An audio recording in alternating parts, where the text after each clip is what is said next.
I can't hide myself. I don't expect you to understand. I just hope I can explain what it's like to be a man. It's a lonely road, and they don't care about what you know. It's not about how you feel, but what you provide inside that home. Star King, man. You know what's crazy is like sometimes when you ask, like when you say Star King, I'm thinking like, who is that? Yeah. No, I Right? I totally no, I get it because you don't know me as Starking. You know me as James. Right, Yeah. right. If you don't mind, I don't. And again, it's totally. Um, if you don't want it in the podcast, I will cut it. I don't mind cutting it because I totally get it. If you don't mind, tell us exactly what happened. Yeah. You know, people can look at it different ways, man. They can look at it like, why is God unjust? Why did he let him only live a month and 5 days or whatever, you know? Right. Like, why did he do that? But to me, man, I chose to look at it like, thank you, God, for allowing me to meet my son, allowing him to, you know what I mean? Right. Give us hope, man, and give us this feeling of, purpose and just. Okay. So now the last thing I'm going to ask, and I said it before. I've started doing this exercise where gratitude is a huge part of my life. As we sit here after this podcast and everything, after everything we've been through, you know, I would like to know what are three things that you are grateful. What is going on, everybody? It is your boy Starking Gaming Presents, and we are back with the podcast. I cannot wait. There are some things that I want to discuss before we get into it. First thing first, there will be some sponsors coming through. I have a few people lined up. I have a few things that I need to take care of before I can get the sponsorship, such as creator codes and so forth. The first one is going to be King Uno, the gamer, aka King Uno, the canvas maker. Uh, he's going to be back doing King Uno type stuff, photography, all that stuff is coming back. I've already had talks with him. He is going to get back into doing canvases. I cannot wait. We will be doing canvas giveaways probably in the year 2026. I'm hoping that he will be fully back by then. He's got a few things that he's got to take care of before he can get that. I also have a sponsorship coming through a company called Kickoff. They are a great company that will help build your credit for as little as $5 a month. They will send a report to the credit bureaus. Um, there's a lot that I'm going to be talking about with that once I actually get a permanent sponsorship with them. I do not have that yet. It's in the process. They've agreed to give me one. I just don't have it yet, so I'm not going to promote it until I get it. I guess there's like a process, and it takes a few weeks before they can do it. I apologize in advance, but it will be coming. But without any further ado, let's get into it. Thank you guys so much. I really appreciate you. You guys are amazing. I love you guys. And please follow my gaming page, Star King Gaming Presents on Facebook, because I will be posting every single podcast, every single thing we do. I will be posting it. Again, you can listen on Spotify for free. If you don't have Spotify, it is 100% free. You can listen if you're listening on Apple Podcasts. I appreciate all you guys. I really do. Thank you guys so much for listening. I love you guys. And here we go.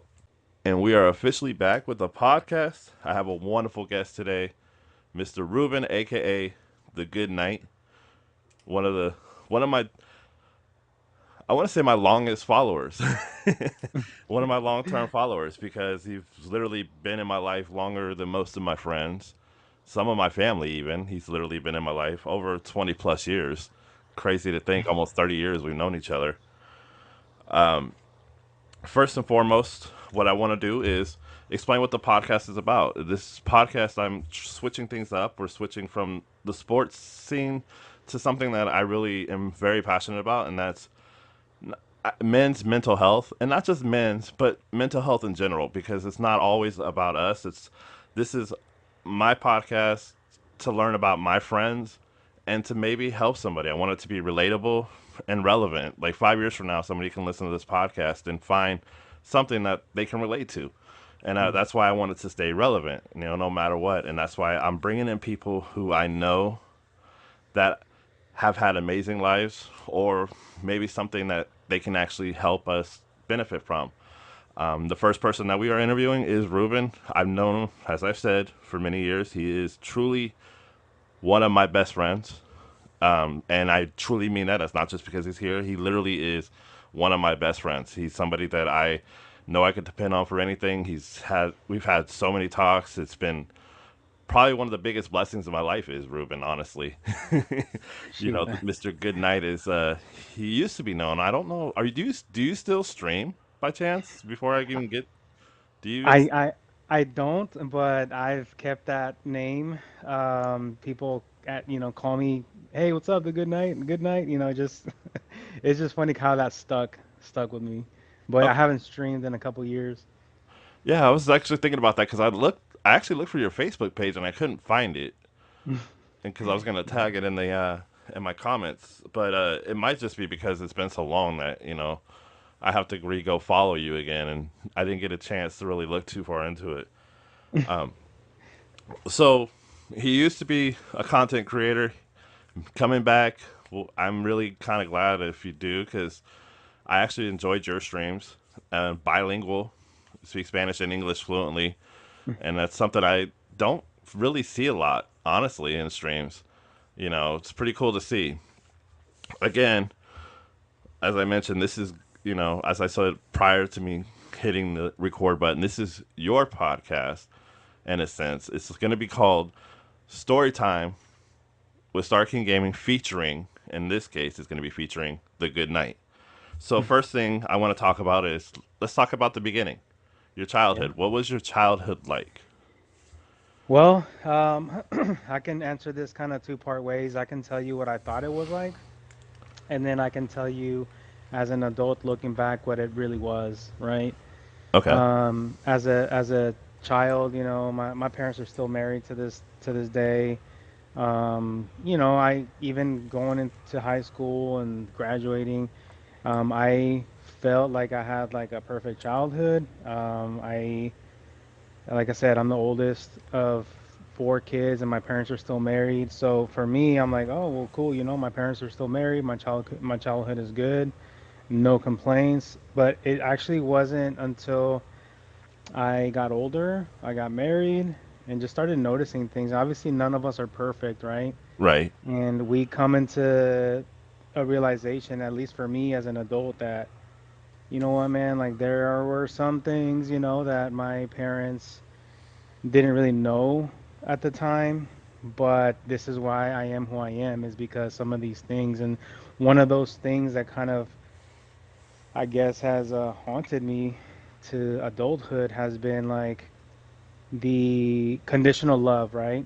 Yeah. The conditional love of, you're not loved unless you do this. You're not loved unless you succeed. You're not loved unless you are good at this or whatever. And, being the oldest, not only does that add pressure to being good in school and sports, but what I found out later is, my dad always had this dream of becoming a professional soccer player. So like he pushed me to play soccer. And like I've never played any other sports or anything. And so soccer has been the main thing. But what I realized as I got older is like I only did that because I felt like if I didn't, then my dad wouldn't really love me. You know what I mean? Yeah, no, I get that. I totally get that. And it's kind of something that as kids, like we always want to impress our parents. So I totally Right. get that. Like, like as a kid, I remember doing similar things, like trying to hit a home run for my dad every time I went up to bat, just to impress him. I totally get that. It's really good to hear this too, because, very relatable. I totally relate to that.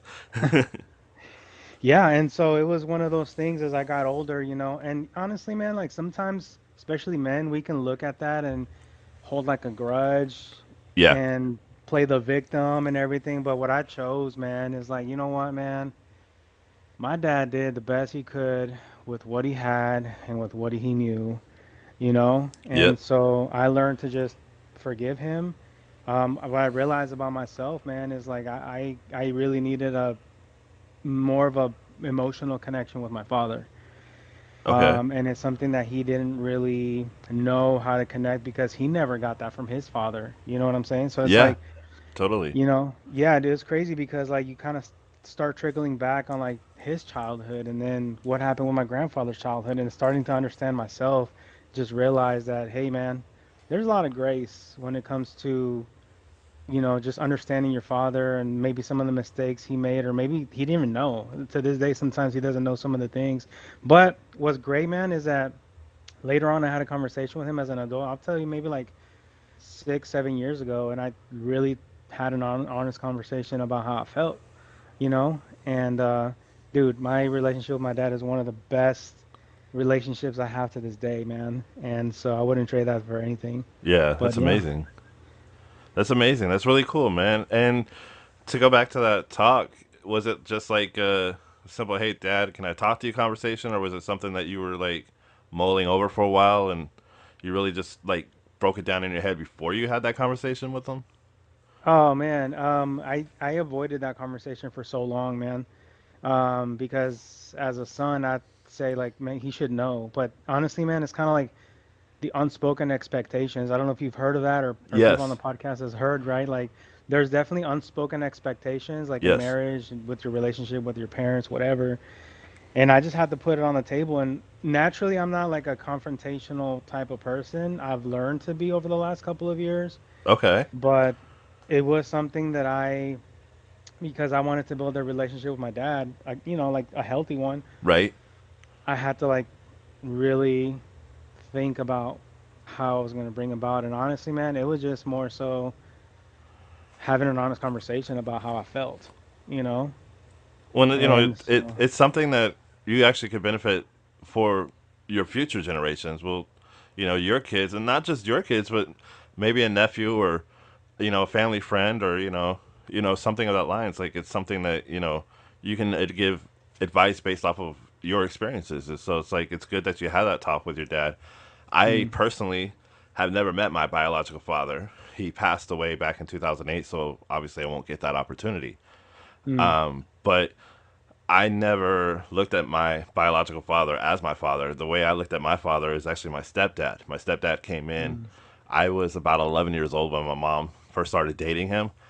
And mm, I was on the fence about it because we had my brother's real dad. I thought he was my father for the longest time until I was about 8 years old. I found out he wasn't. oh, And wow. that really broke my heart and trust with a lot of men because I thought he was my father, this whole time growing up. And I kind of got distant, but then once I realized, like, this guy's trying to make it work, like, why am I not trying? My stepdad really was like trying to find ways to get in with me, like, hey man, I like wrestling. You like wrestling? Let's watch wrestling. Like, and he would get all the pay-per-view events, and I'm like, you know what? I need to give him a chance. I got to learn him, and I don't Mhm. even look at him as my stepdad. I look at him as my father. In my opinion, he is my real father. Yeah. So I mean, there's a lot of things that you were talking about. I wish I could have had conversations with my biological father. I kind of regret it, but Mhm. at the same time, I look at my life as if it was meant to be, it would have happened.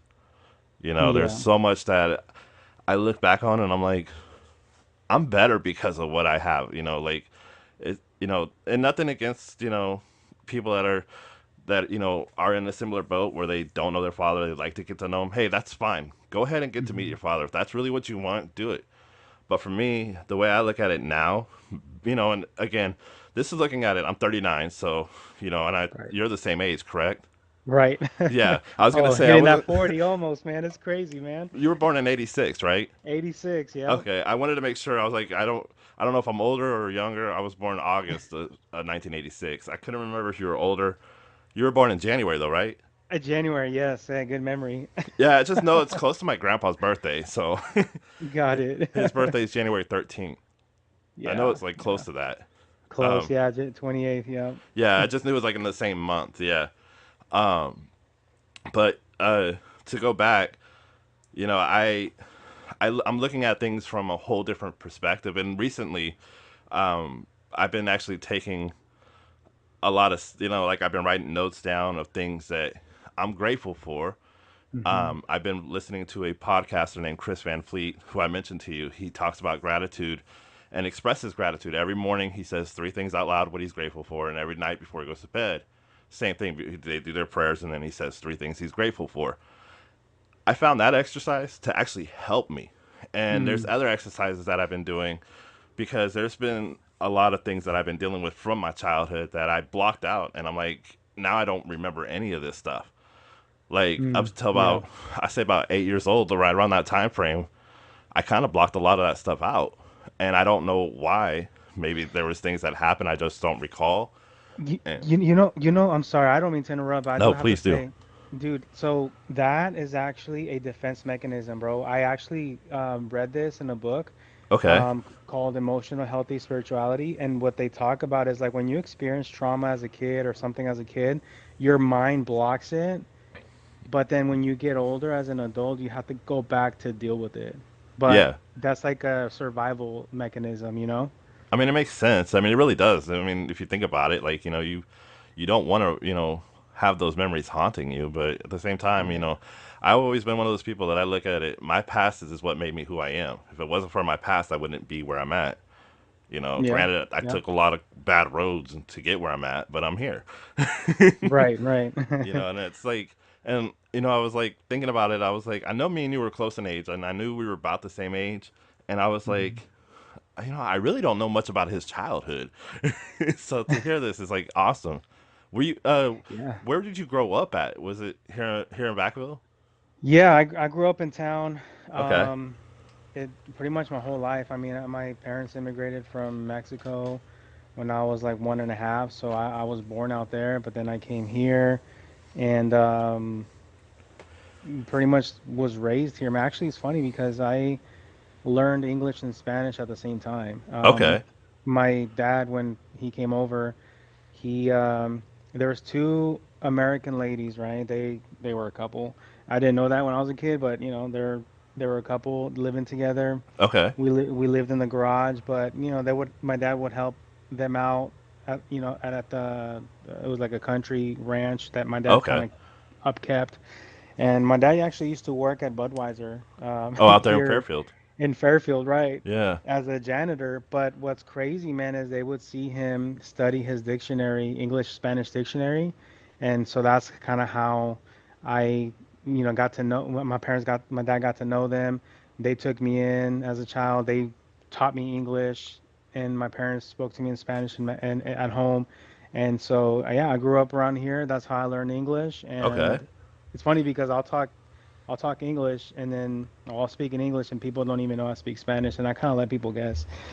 I mean, it's society today that like especially in California, you never know.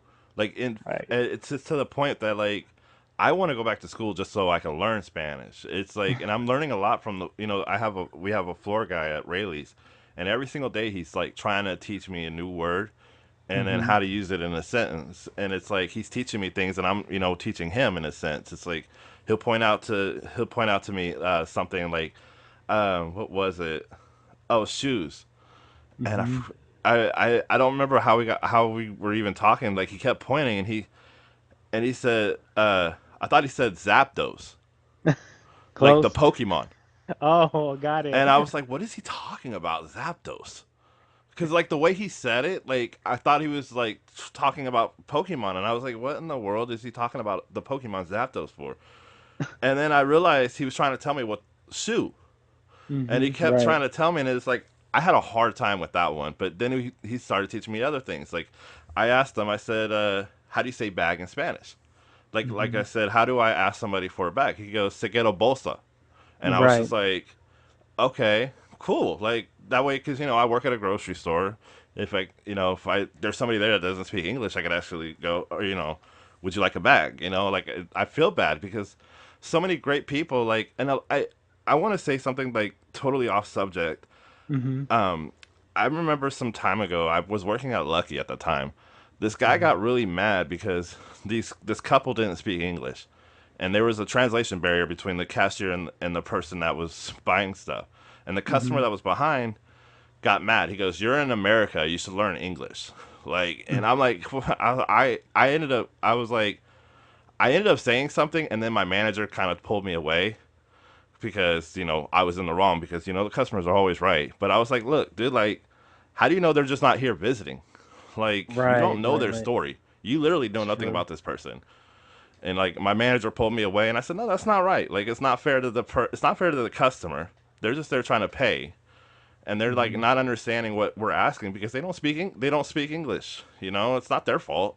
So I pulled out my phone, I did the Google translating thing, and said, would you like bags? Would you like paper or plastic? And it was like it was super, like it was super easy for me, our generation, because we're kind of like at that generation where we understand technology can be our best friends. Hmm. Right, Obviously, right, we're using technology right now. But yeah, like, I know that was totally off subject, but it's just like it's mind blowing to me how inconsiderate people can be. But it's like right, something I still would like to know because for that same reason, like if a customer comes in, they don't speak English, and again, we don't know their story. Maybe they're only here visiting. They might mm, just be here true. because they got a family, like a wedding, a funeral, whatever it may be. You don't know their story, like, and I would like to be able to have a conversation in Spanish and like it actually be, like it would mean a lot to me. I'm thinking about Yeah. going back to school for that reason. Just literally just Spanish, honestly. Yeah, it's a definitely good tool to have. I mean, I can say definitely, it's, well, let me just say this. It has not hindered me at all to know Spanish. Right, right. It So, only benefits you, especially in right, California. It only benefits you. exactly. And it's like I always tell people. Like I made the joke. I said, yeah, I went to Montreal, and a lot of places out there they speak French. And one of the guys goes, "Oh, you're from America. You speak English?" I said, "Yes." I was like, "Actually, I'm from California, where we mostly speak Spanish." And I said it as a joke, but it's like in realistic, like most people out here do speak quite a bit of Spanish, and it's Right. funny because like I was talking to the floor guy, and the word I said was he had his headphones in, and I said something about muy bueno música, muy bueno trabajo. Mm, Something of that lines. And he mm-hmm. got all excited. He was all pumped. He's like, y sí, migo, sí. Like, he goes, bueno, español, migo, bueno, bueno. And he was all excited just because of like something I said. Like, and I was, it's so good. Like, and it's a great feeling. Like when you can communicate with somebody that doesn't speak your language, it Yeah, makes you I feel mean, good about yourself. it does, and then to encourage you in that, when someone like we'll say Spanish, right? Yeah. Someone that speaks Spanish, even if you butcher the language, but you're trying, to them, it's more like you're trying to connect with their culture, and they love that, even if Yes. you don't know what the heck you're That is saying, very true. That is you very know? true. That's one thing I like about most Hispanic people I've seen. They've been actually more encouraging of it than anything, if Right. not all of them. I honestly can't think of a time where I said something and they were like, "Oh man, actually your Spanish is pretty good." It's like like hey, I'm trying. Like I Right, learned, exactly. like the first phrase I actually ever learned was "La puerta está abierta." The door is open. Right, the door's open, yeah. And the reason why that was kind of important was because I worked at a warehouse and it was like they would always say, La Porta. I'm like, what the hell is La Porta? Like, what is that? Like, and I was like, and then they said the door. Did you get the door? And I'm like, oh no. And then it became a thing where they were, these people that worked at the guy's name is Rudy and Blanca. They were trying to work with me a little bit, and that was like towards the end of my warehouse career. And Hmm. I learned so much, and then you learn about the culture because I was so oblivious to things that I didn't know that like all these countries speak Spanish, and not just Mexico. You get obviously Spain. Right. They were one was from Peru, and another one Hmm. was from Brazil. Well, in Brazil they speak Portuguese, Spanish, and Portuguese. English in a lot of the Right. areas. Hmm. And so he knew this guy knew Portuguese, Spanish, and English, and he was pretty fluent in all three. And I was just blown away because I was so oblivious. I had no clue. Like I thought Spanish was spoken by Mexican and Spanish, like or Spanish people. I had Right. that's how oblivious I was to the culture. But the more I started hearing it, and the more I'm like learning from people, like wow, you're from there, you're from there. Like Peru was like I was like I had no clue. It's like Yeah. the thing is like I don't want to blame it on our schooling because again I did block out a lot of the stuff from school.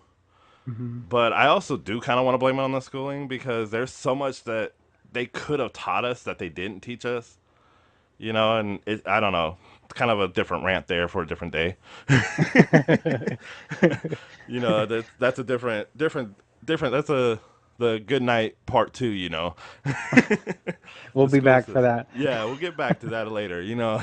So now your childhood, you mentioned you grew up in Vacaville. That's where I live now. Yeah, I don't. Do you live here in Vacaville still? I w I live in Fairfield actually. Okay, I thought Yeah. you did. I thought you didn't live in Vacaville because of uh, the last time I seen you was in. I think that was the last time I seen you. I don't know. I might have seen you at work one Yeah. time. Yeah, no, I was Okay. there, yeah. No, I figured you lived there. Now, to get to where we met, I don't Hmm. remember for sure when it was. Again, I apologize. I did block out a lot. But I remember middle school really well. And I Hmm. remember you there. And Hmm. so we went to middle school together for sure at Vacapane. Vacapina, yep. Yeah. Yep. And I remember you there. Elementary school, I went to so many different elementary schools. I went to Hemlock, Fairmont. Um, what's that other one? Payton. I went Yeah. to. I didn't know you went to Peyton. I actually went to Peyton fourth through sixth grade. Okay, so I was in second grade there. Got it. Okay. First grade was at Fairmont. Second grade was at Hemlock, Payton, and then another school out in Sacramento, which I have no clue what the name of it. And then went back to Hemlock for third grade, I think. Yeah. Hmm. No, third grade I was at Fairmont. Then fourth grade was Hemlock. Fifth grade was Hemlock. Sixth grade was Fairmont, and then obviously back at Pena. And then we went. Right. I went to Wood, and you did too. Right. But I remember you in middle school as this really cool collective dude. Like you were really mature for your age. Like, and you still are. You're still very mature. I know that we all have our immature moments, and I definitely still am very much immature. Yeah. But you were always this like really cool person. I remember very well that one day I was having a bad day. I don't remember what was going on. Hmm. Maybe somebody bullied me. I don't really remember. And you see me and you're like, "Hey man, what's going on, James? Talk to me." And I told you, I was like, "Man, it's just this happened, this happened." And you're like, "Fuck it, dude. Don't worry about that. Yeah. You're a really cool dude, man. Don't worry. Don't let Back that get to you." back then when I used to cuss as a kid. Yeah, back then, yeah, it was just funny because it was like the exact words were "fuck that, dude. You're cool, man. Don't worry about that."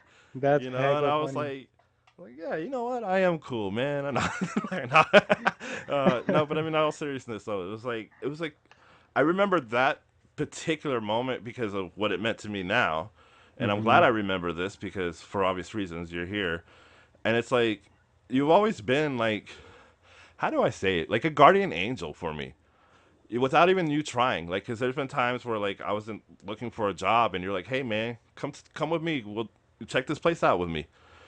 Maybe you can find something. We'll, just random conversations. You're like, "Hey, how you been, man? Hey, Yeah. man, I got an opportunity, man. You interested?" And it's like you've always been that guy that looked out for not just me but my future. And it's like those are people you can't find. And again, take it back to middle school when I had this really bad day, and all of a sudden you're like, dude, you know what? Don't worry about it. You're a great dude. Don't worry about what others think and or whatever it was. I don't really remember. I think it was somebody was bullying me, and you were like, don't worry Hmm. about them.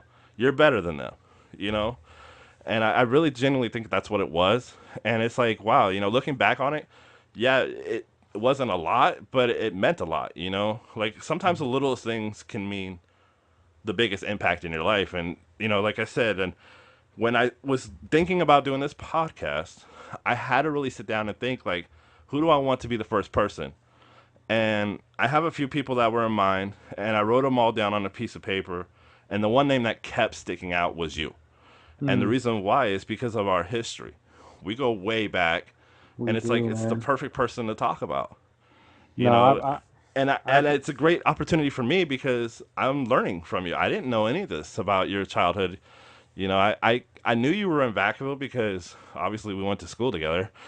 you mhm. know, Right, right. so I knew you were in the area. I had no clue that you pretty much grew up out here the whole time, which is awesome. Yeah, I mean, you're still not that far away. I actually work dude. in Fairfield at Rayleigh's off of Travis Boulevard. Oh yeah, yeah, I know Yeah, exactly where it's at. Yeah. yeah. I work No, right by the mall. Yeah, it's yeah, crazy. It's crazy you say that, man, because in sometimes I hear some stories or what people remember of me, like in high school or elementary school or even middle school, and even hearing you say that, dude, like it's something I would have said, but I don't remember pinpoint that memory. You see what I'm saying? So it's yeah. like, Well, to your defense, you probably didn't see it as what it was for me. You know what I mean? Because like I was yeah, having a really bad day.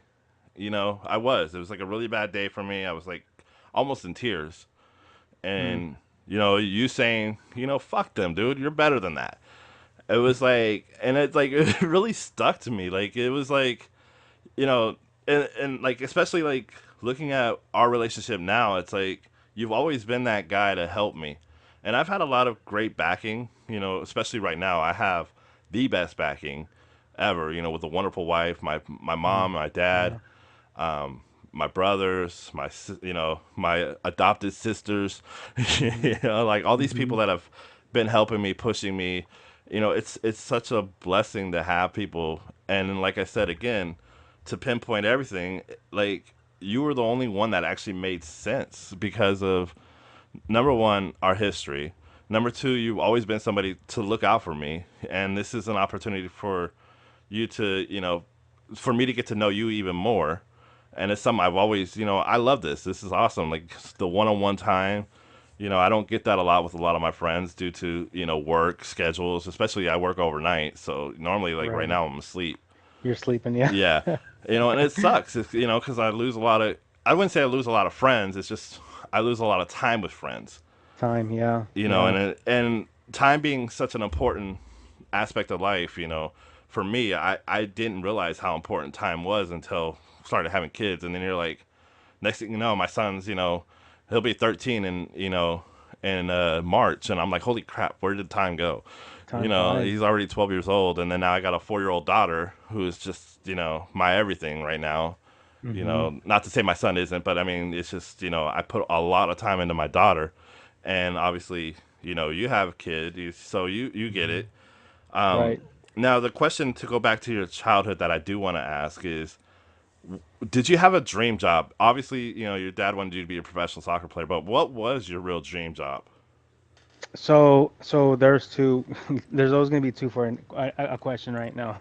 Okay, Um, so I saw how my dad was done wrong with the legal system. So one part of me wanted to be a lawyer to be able to help him, like okay. with injustice kind of If stuff, you don't mind, um, possibly, what exactly do you mean? Like, if you don't mind, I mean, obviously, if you don't want to talk Yeah. about it.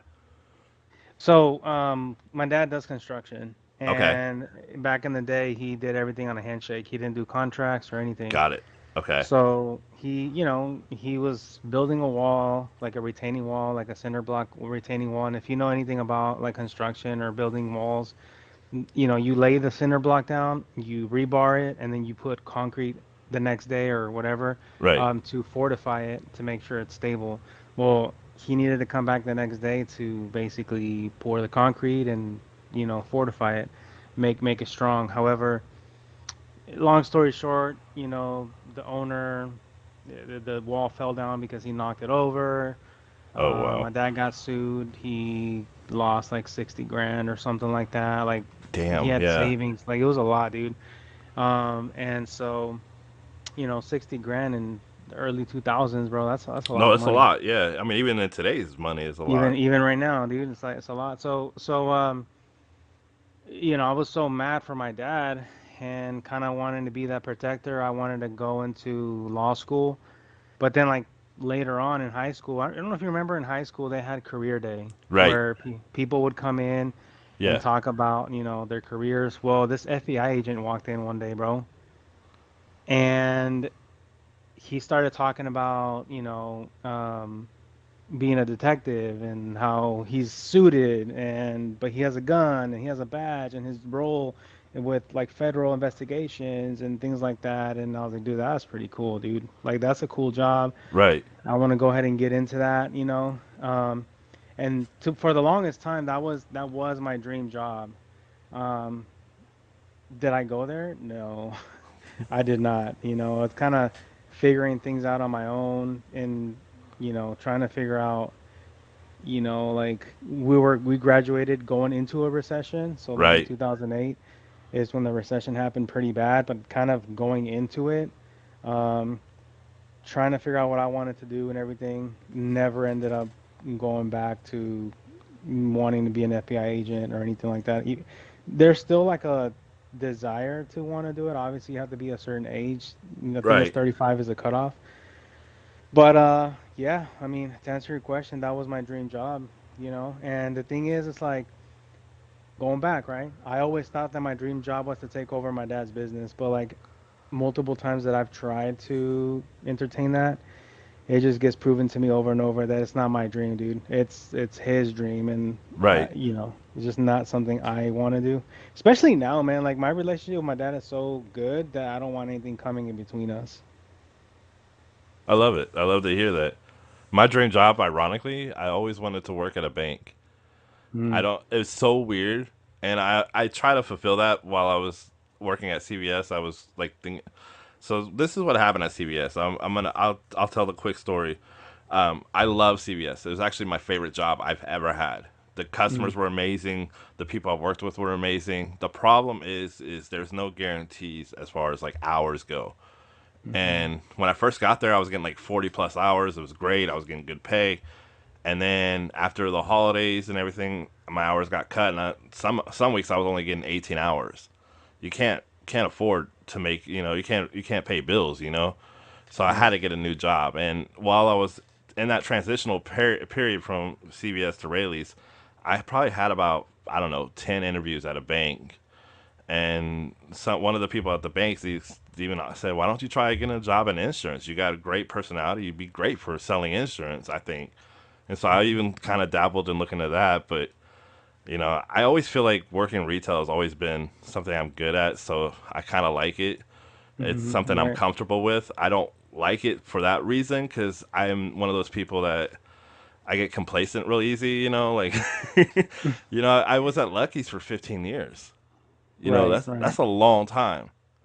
And the reason why I left Lucky was because they were scheduling me 3 nights a week to work overnight shifts, which was Sunday night into Monday morning, Monday night into Tuesday morning, and then Tuesday night into Wednesday morning. I was scheduled to work from midnight to 8:30 those nights.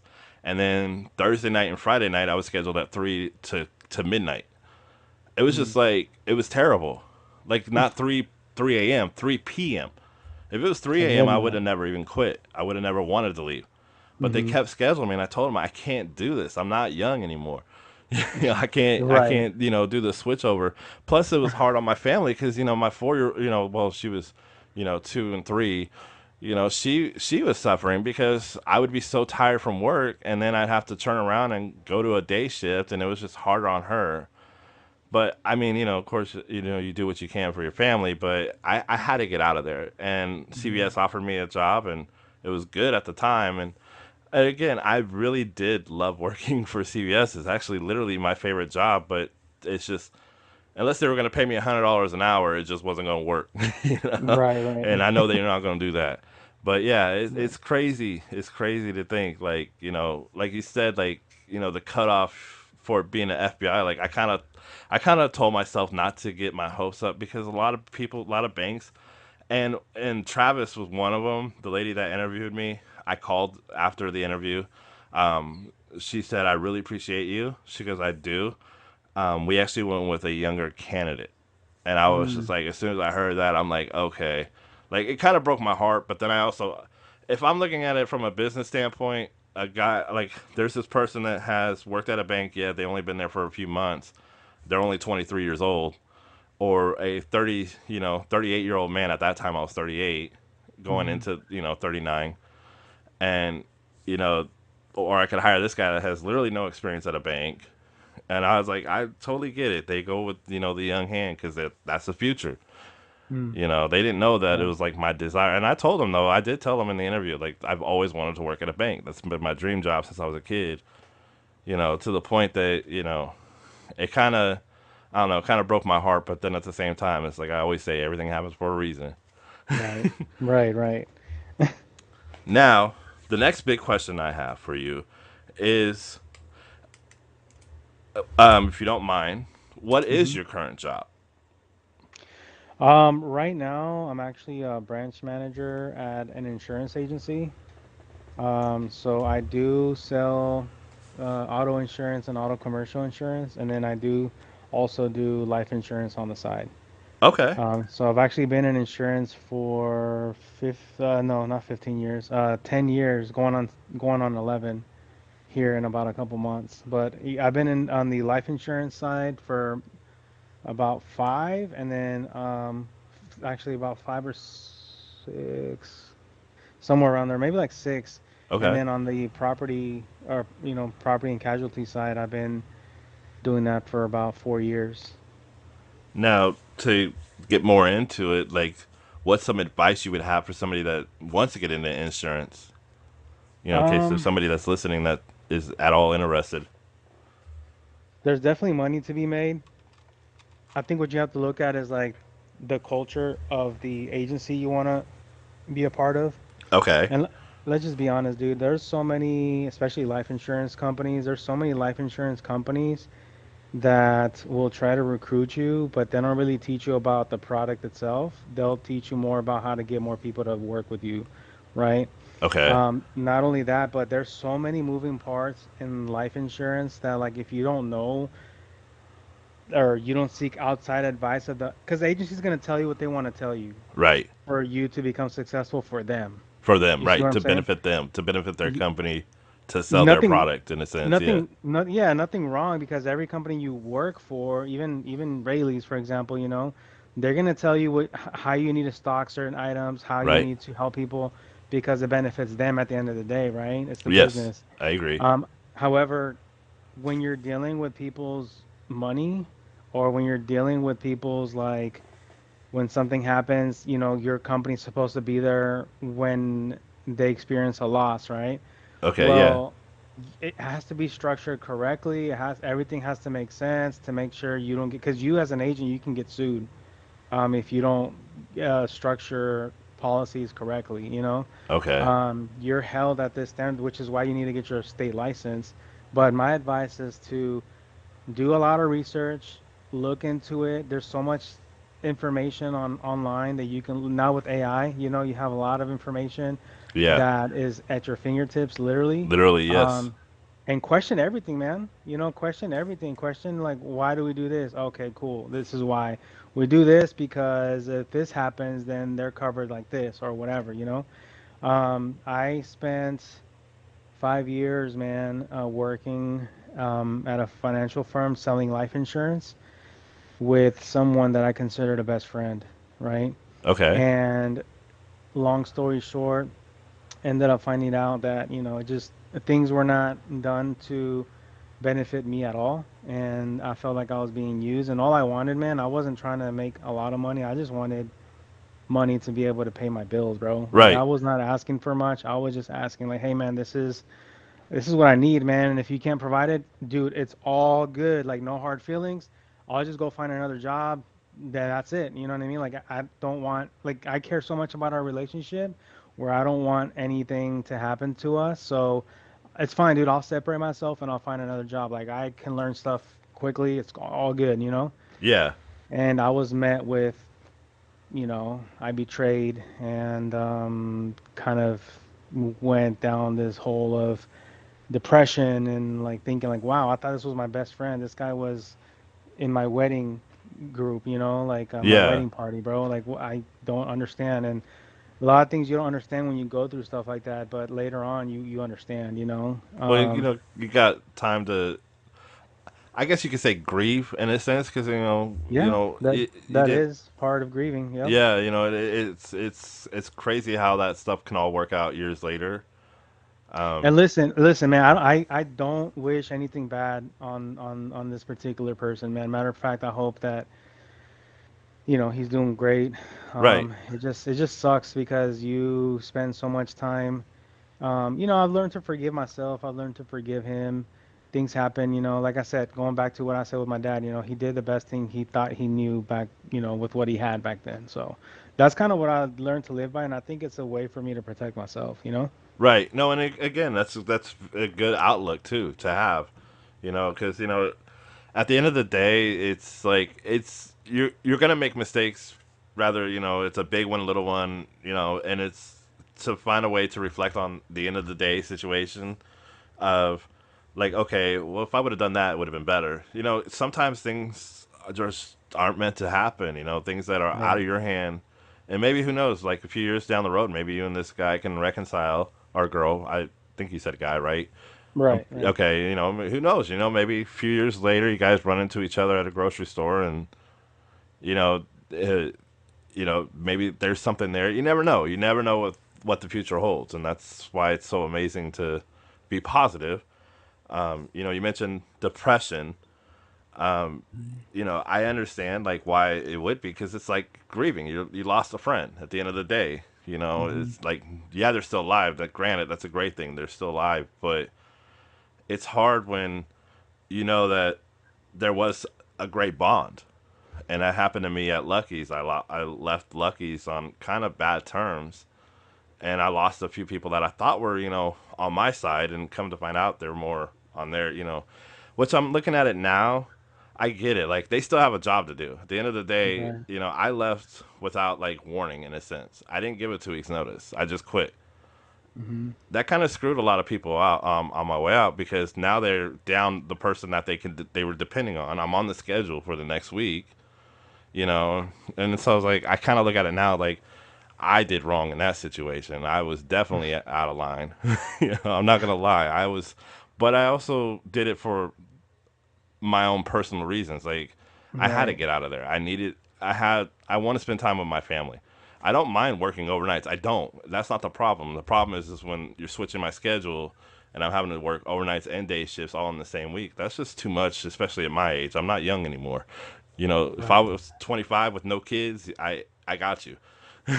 Right. Right. Right. I'm 35 plus, with 2 kids now, so it's like I don't have that strength anymore, and Right.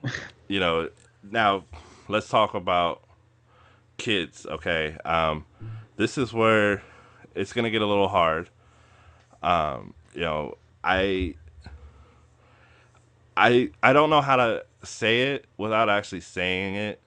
Like I don't know how to ask a question. I try so hard to like think of a way to ask this. For those who don't know, Ruben has the unfortunate event of losing a child. How old was he when he passed? Sebastian Yes. was 35 days old, so he was a month and a week. Okay, I knew it was like a Yeah. little over a month. I couldn't remember how long. Yeah. If you don't mind, I don't. And again, it's totally. Um, if you don't want it in the podcast, I will cut it. I don't mind cutting it because I totally get it. If you don't mind, tell us exactly what happened. Yeah, man. Well, first of all, I love talking about him.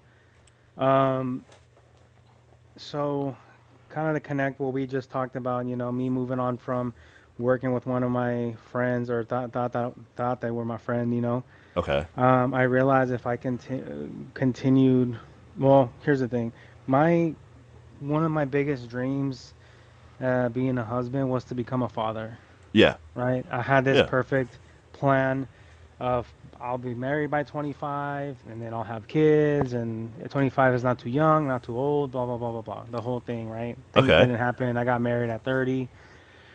Um, well, my wife and I, man, like we've been trying to have kids for ever since we got married. My wife is a preschool or was a preschool teacher, so she's very good with kids. Before having our first kid, we had about 22 nieces and nephews, something like that, and that's crazy. Yeah. Um, so every time, like someone in the family, like, hey, we're pregnant, and we're like, hey, we're happy for you, but also kind of grieving the desire and the dream of, well, we can't get pregnant yet.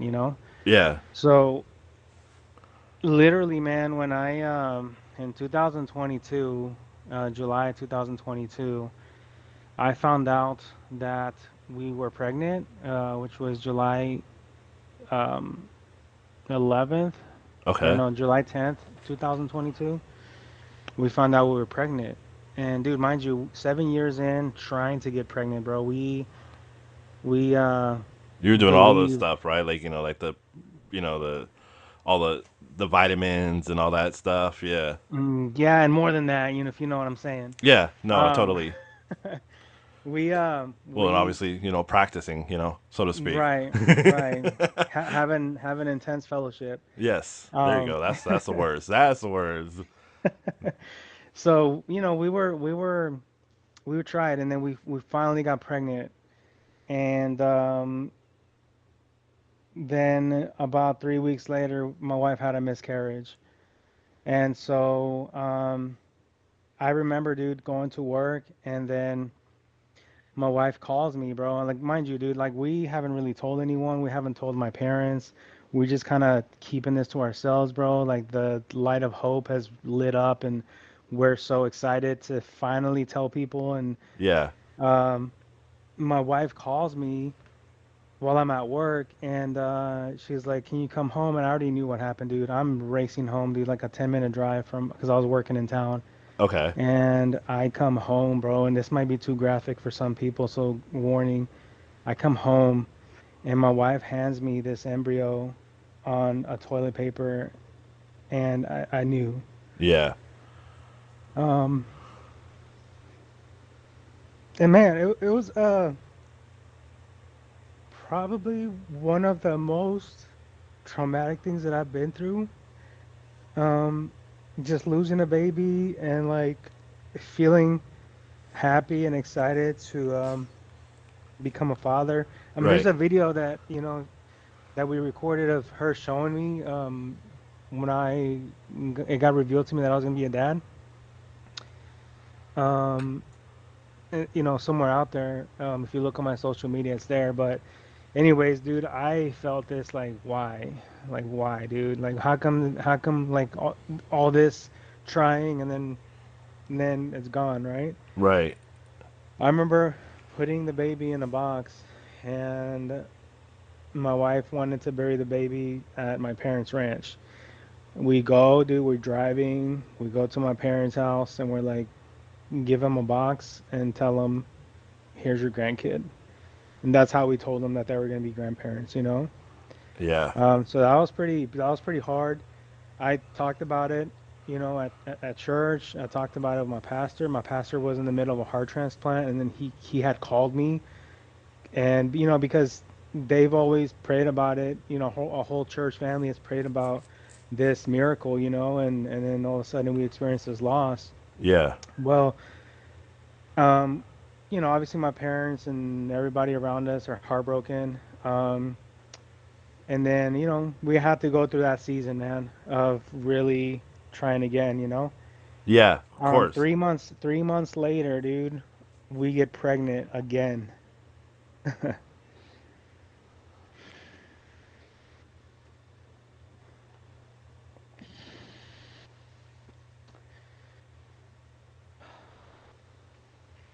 Sorry, man. Let it out. It's okay.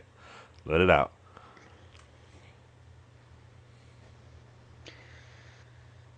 We get pregnant again, in December 6th of 2022.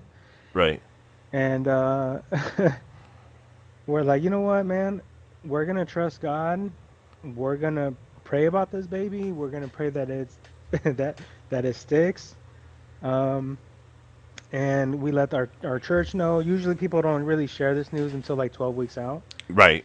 Um, but what I realize is, people don't really share it because of the fear of miscarriage. But for us, we're like, you know what? No, you know what, dude? Like, we're gonna proclaim it. We know the God that we serve. We know He's real. He's been through it. Been there with us the whole time, and prayer is going to carry us through. So we shared it with our pastors. We shared it with our congregation, people from church, and sure enough, man, they started a whole text thread of prayers carrying Sebastian through all the way through pregnancy, right? Right. Um, We told our parents. I mean, it was crazy. Like we told people at 7 weeks, like Yeah. like it was just we're so excited about this baby, man. And so, he was met with so much love because people knew we had experienced a miscarriage, but it was almost like that miscarriage reset my wife's body, and started to do, not to get too much into her personal stuff, but it started to do what a woman's body's supposed to do, right?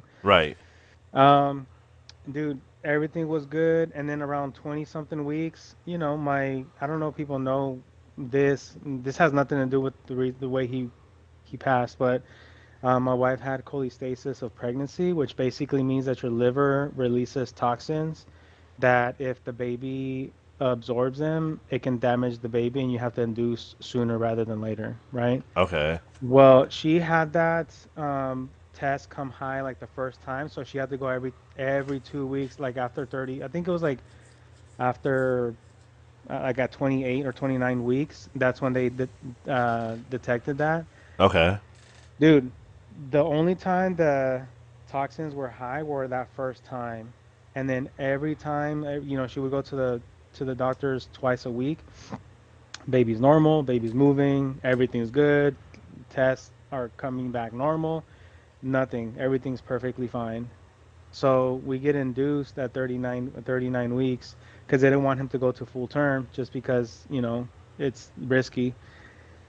We were at the hospital for 4 days, and my wife was in labor for 46 hours. Finally, my son was born. There was things that happened in the labor room where we're like, dang, that's crazy. That's Yeah. wild. Yeah. And honestly, man, while everything was happening, um, there was like a peace in the room. Like everything was gonna be fine, dude. Like everything's cool. Yeah. Well, long story short, man, we have our baby. We go home. We're changing his diaper. We're crying while we're doing it. Sebastian, it was someone that brought a lot of love.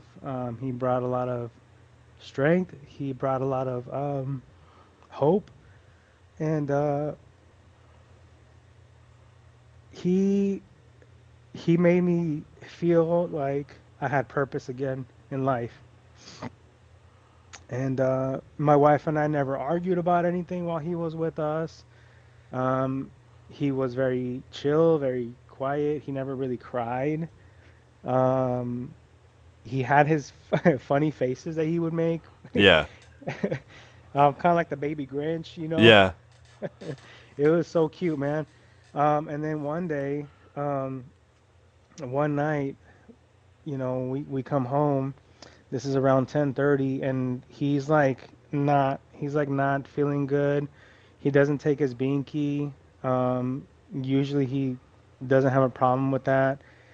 And my wife wasn't sure what he needed, and I wasn't sure what he needed. And it's not like And he could tell you. Yeah. it's not like he can tell me. I just knew he was uncomfortable, man. And I start rubbing his belly, and because it was super bloated, and I'm like, maybe he's constipated. I don't know. Anyways, something in us, man, just says take him to the ER. Yeah. So we start taking him, driving them to the ER at night. We're not thinking it's a life or death thing. Yeah. You And don't know. Yeah, I get it. right, so we're driving them to the ER, and before we get there, my wife notices that he stops breathing, and we rush in. Man, my wife is like carrying him, his body's limb, and people make room in the ER to try to do CPR. They do CPR on him for an hour, man. I'm calling pastors, I'm calling my parents, and then after an hour,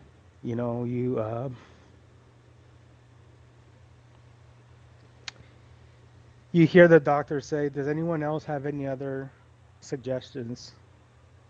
And no one has anything to say. And the doctor says, "Time of death, 12:43 a.m." Bro,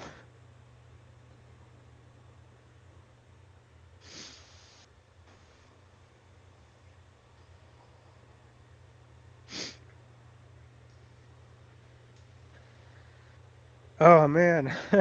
It's all right, man. Uh, Let it out, man. That's what this is about. I was mad. I was angry. Yeah. I was not comprehending what was going on. Um, the doctors hand me my baby. I'm holding him with tubes and everything, just in him. And I remember, dude, like there's I don't know if your listeners, believe in the Bible or not, but I'm gonna say because it's true. There's a verse on there, man, that talks about before Jesus was crucified, and he says, if there's any other way, let this cup pass. But if it's not my will, it's your will, right? Dude, I'm holding my son. He's dead in my arms, and I'm praying, dude. I'm praying, I'm praying, I'm praying, because I'm believing. Me and my wife are believing that he's gonna bring him back, Yeah. somehow, some way. I remember holding him, and I say, you know what, Lord, if it's your will, bring him back, but nonetheless, let your will be done. And nothing, bro, nothing. He ends Yeah. up passing away. My family is there. My mom, my dad, my brother, some people from the church were there. We were at the hospital holding my baby for like 4 hours, bro. Just there, man. And we had people surrounding us, and I could not believe that this was happening, dude. The hardest thing was going into the hospital with the baby and coming out without one, just an empty car seat, bro. Yeah, dude. And I never even thought about that part. I didn't, until you just said that, I,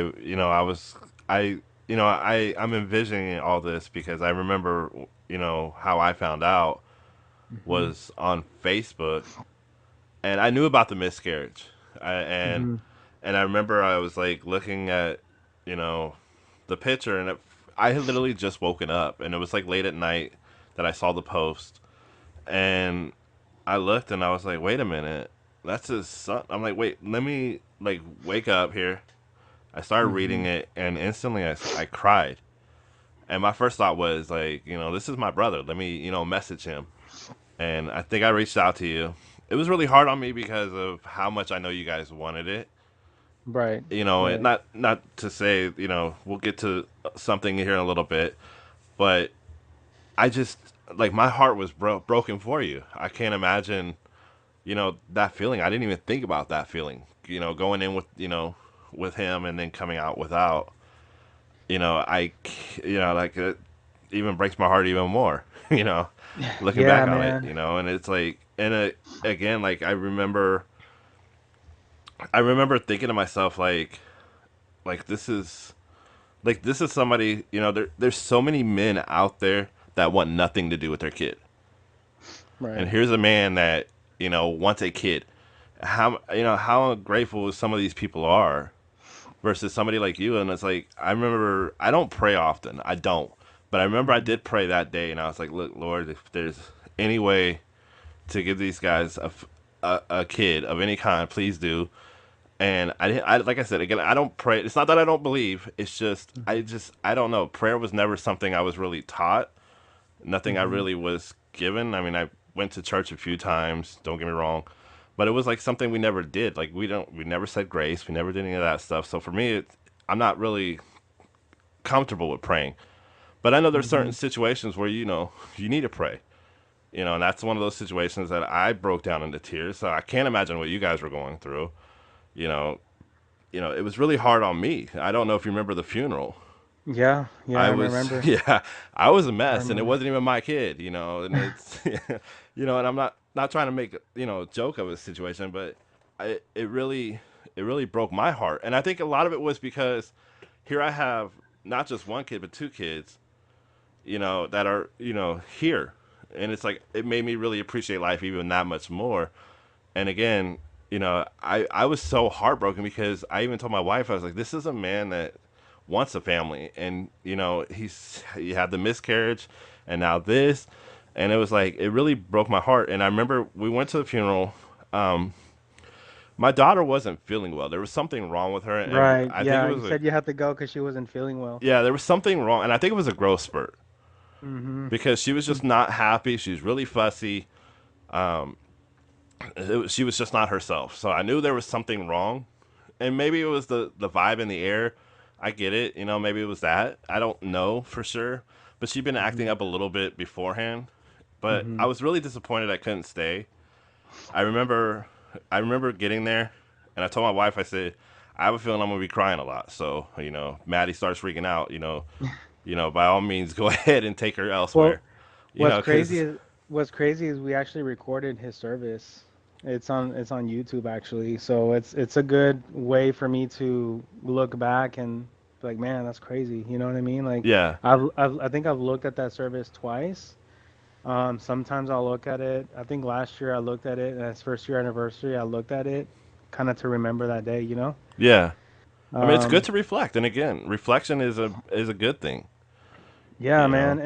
and it's crazy because when he passed, doctors said it was cardiac arrest, but I knew it was not that.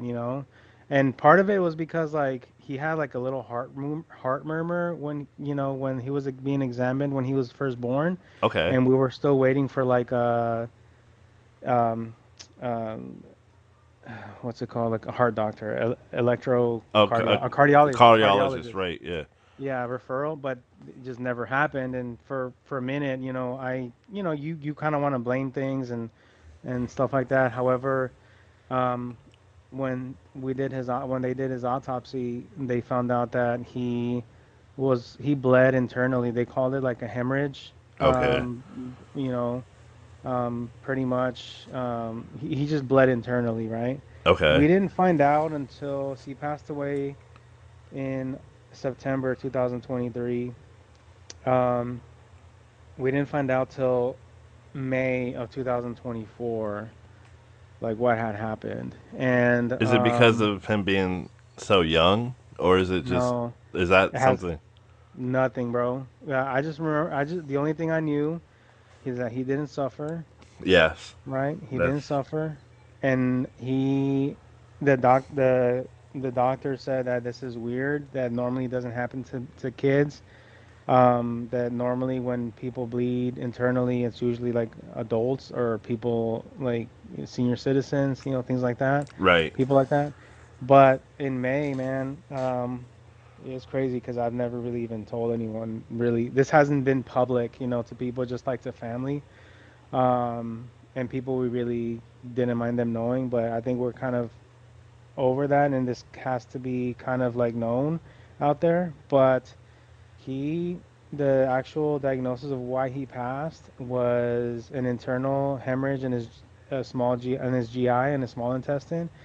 Long story short, he passed away from a volvulus, which basically means that his small intestine um, twisted and bursted, and Got that's it. what caused him to bleed internally. And normally sometimes you have symptoms and sometimes you don't. He didn't have symptoms. He said either you can have symptoms or it can just be out of nowhere. And that's what was happening to him because like even at 9 o'clock that night before we went to bed, we had FaceTime my pastors. We have a screenshot of that too. He was fine. Like everything was fine. But that explains why his tummy was bloated. Right. He was uncomfortable and everything. I didn't even want to look into what happens or what causes that, but when we got pregnant with my other son, my second son, because of what had happened, mind you, dude, we got pregnant like 2 months after we lost my son, and we found out we were pregnant exactly a year and a day after we found out we were pregnant with Sebastian. We found out we were pregnant with Christian. His due date, bro, was on Sebastian's first birthday, right? Yeah. So like all these details, bro, that God is showing us, we're like, man, it's crazy. You know what I mean? Like it's just it's crazy, bro. Right. But when Christian was when we were pregnant with him, they did a bunch of testing. They did ultrasound. They did genetic testing, like everything, right? I Okay. didn't I didn't want to look into like what causes that because I wasn't ready to face that. But about a week before my son was born, Christian, um, I did research. What causes volvulus? Like, what causes that to happen? And when it's detected, what's the healing process? Whatever. Dude, I found out that 0.02% of children um, die from that. So it's a very small percentage, Right. and very rarely is it detectable. It goes undiagnosed. Wow. However, if it goes diagnosed, first of all, what that how that happens is when the the embryo is formed in the uterus at about 7 or 8 weeks. There's a tissue that connects your abdomen with your small intestine that holds it in place, and my son never developed that. Okay. So he's got loose intestines just happening in his tummy, right? Yeah. Well, and that's what happened. However, when doctors do catch that, it's a intense recovery process. They stay in the NICU for a week. It's very hard on them. They don't survive. I mean, they when if they do survive that, it's just brutal, man. It's Yeah. brutal. If they do survive that, when they grow, it can, cause issues later. I mean, it's just horrible, bro. And at the time when things happen, like you don't really know. Like you don't really know why you're mad at God. You're doing this, you're doing that, you're thinking this, you're thinking that, you're trying to blame certain things, whatever. However, man, I came to peace in my heart to know that this was a miracle baby. The way from the moment he was conceived, the prayers that carried him through, the delivery, how hectic it was, bro. It Yeah. seemed like Grey's Anatomy, Mm. episode in there. Like it was just a miracle, bro. So like when Christian was born, I saw how simpler it was, Right. and I got to reflect like, dang, so Sebastian, like, dude, he was God protected him. He was a miracle baby. We would have probably never gotten a chance to even meet him. And so that's why when I did his services, you know, I, people can look at it different ways, man. They can look at it like, why is God unjust? Why did he let him only live a month and 5 days or whatever, you know? Right. Like, why did he do that? But to me, man, I chose to look at it like, thank you, God, for allowing me to meet my son, allowing him to, you know what I mean? Right. Give us hope, man, and give us this feeling of purpose and just everything, man. And so I realized, like, man, you know what, man, God is so good. He definitely looks after us. He's always been there, and he knows exactly what we need. Not that Christian replaces Sebastian, but like Right. No, I the know. fact Yeah. that he gave us, another chance to become parents, and like the details of his birth, due date, and things like that. It's like he was in the details, of everything. He's still there. And what's interesting, we named him Christian because it rhymes with Sebastian. So it it it kind of plays off itself to the point where like people call my son Sebastian instead of Christian, and sometimes people are like, "Oh, I'm so sorry." I'm like, "No, don't be. I like hearing that name." Yeah. Um, but I do want to say, man, is because I feel like God knew my heart and what I wanted. That's why He allowed the betrayal to happen with my ex-friend, I guess you could say, Okay. because what's happens is, when I was there with him, man, I was partying, I was going to the clubs Saturday nights and then going to church in the morning, Yeah. and so I was just around bad company, dude. And so, I haven't drank, uh, uh, I haven't drank at all since like 2018 or so. Oh wow. But it's because to me, I was drinking just because I was around other people that were drinking. And honestly, I wasn't even getting drunk. It was just more so I'm social drinking, Yeah. Exactly. Yeah. Socialize. Yeah. And so I think about it, man, and I'm like, man, the moment I stopped being around people like that is when God started opening doors to become a father. But what's crazier is to know that if I was still around those people, man, what I realized when Sebastian died was that a lot of people, especially men, don't know how to be vulnerable. They don't know how to show their emotions. They don't know if something was to happen to some of these guys that I see. Something that I saw was that people turn to addiction when they go through hard times.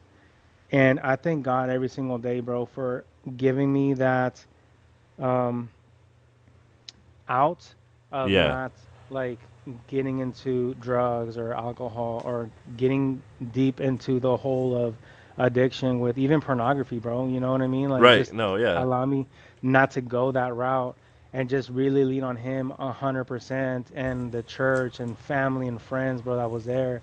Obviously, I'm including you in that, and it's crazy, man, because I literally my son's funeral was public. I was not, you know, and I was happy to see you. I was happy to see some people I have never thought would have showed up. Um, it was just great to see the impact that my son had on them, and to see that we were not the only ones grieving. And everything is timing, man. And so, what I've done with that, and I don't know if this is where it was gonna go, but I will say what I've done with that is I'm actually right now going, my wife and I were going through a grief educator certification course. And what we're doing is we're teaching people how to grieve. Not necessarily like there's a right way to do it, Right. but No. more so giving people permission to grieve, man, because Yeah. it is one of those topics where it's not talked about. No. Exactly. And I want to touch on it. Like I didn't. I so my wife and we had a miscarriage in 2020. It was right Mm, around the pandemic starting. Um, I to get to that, I'll be honest. Like when I found out she was pregnant, I didn't feel the excitement that. I mean, I was excited. Don't get me wrong, but I didn't feel mm, the excitement that I should have felt. And I don't know why. I was like, oh great, she's pregnant. Okay, cool. Like that's kind of how I felt. And even my wife, she made a few comments like, are you not excited? Oh yeah, babe, I'm really excited. I'm sorry. It's just lots going mm, on at work right now. Whatever. I made up excuses. And then we had the miscarriage. We found out like right before Kobe Bryant died. Actually, it was mm, like a few days literally before he that helicopter crash. We found out that she had a miscarriage, mm, and I remember I remember thinking to myself like, why did this happen? So of course, we had the miscarriage. So we went to work to let my manager know, hey, just so you know, because at the time my wife and I both were working at Lucky, and we let yeah. our manager know and said, hey, just so you guys know, we had a miscarriage. And at that point, like I didn't know the manager even liked me. I thought she hated me, and she really opened up to me. She was like, hey, just so you know, I had two miscarriages before I had my son. And then there was another lady that was there. Her name was Lynn, and she said, "Yeah, I actually had three miscarriages. I was never able to have kids." And I was just Mm, like, "What in the world?" And then another manager opened up. Yeah, I never had any kids of my own. My wife's kids aren't even mine. We had two miscarriages, and I'm just like, "Wow, this is actually a common thing." common is very And I common. didn't Yeah. realize that, like, because it's not something that people talk about. I Right. mean, granted, now obviously, like certain people are more open, and I knew things, because of what I've seen on Facebook or what maybe somebody told me, and Hmm. so it's like I knew of a few people that had miscarriages, and I remember thinking to myself, I was like, well, it's it's actually really common, and I think that's what allowed me to grieve differently. And I, Hmm. I, I did cry when we first found out, like when we went to the doctor and there's no heartbeat. It Mm, broke my heart. It right. really did.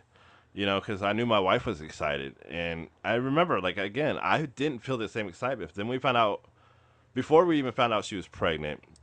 She made a comment about, I haven't had a period yet. It should have been here by now. And I got excited. I was like, oh, you're pregnant. I'm all excited.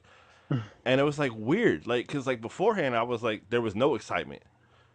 It's Hmm. like, oh, cool, and now this time I'm excited. And I think my personal opinion is my wife wanted a girl. Hmm. And I think the first child that we were going to have was a boy. And God Mm, goes, you know what? I'm not going to, I'm going to give them what they want, what she wants. Because me, I don't care. As long as the baby's healthy, that's all I right. care about. As long as she's, he or she is healthy, that's the most important thing because their health is obviously very important. Right. And once we found out we were having a girl, she was really excited. I was excited. I'm gonna be a A girl girl dad, dad. and I was all excited and like it to the point that I'm just like looking back on it. I'm like, I really think that that first child was a boy. God was like, you know what? She don't want a boy. I could use him. I'll put him to work. I'll find something for him. You know, and I really think that's what happened. I really think that there was a part of her that, you know, she was the same way too though. She will say, you know, as long as the baby was healthy, she was more than okay with whatever. But deep down inside she really wanted a girl, and I think that's what happened. In my personal opinion, I think God was looking out for her and looking out for us.